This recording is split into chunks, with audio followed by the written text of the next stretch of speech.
Tucked above Mairangi Bay, morning light finds its way in, settling over the home with quiet warmth, a welcome as considered as everything that follows.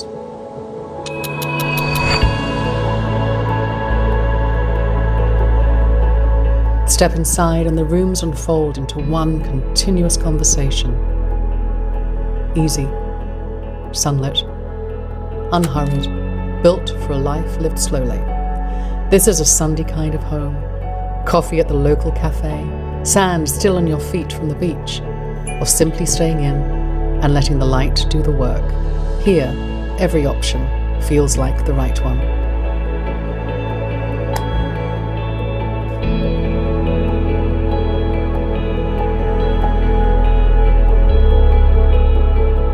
Beyond, the outlook stretches towards the Gulf, a reminder exactly why this pocket of the North Shore is so sought after. The primary suite allows the pace to slow further, calm, settling in as the day winds down.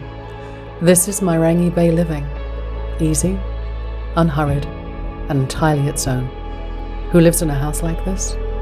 You do.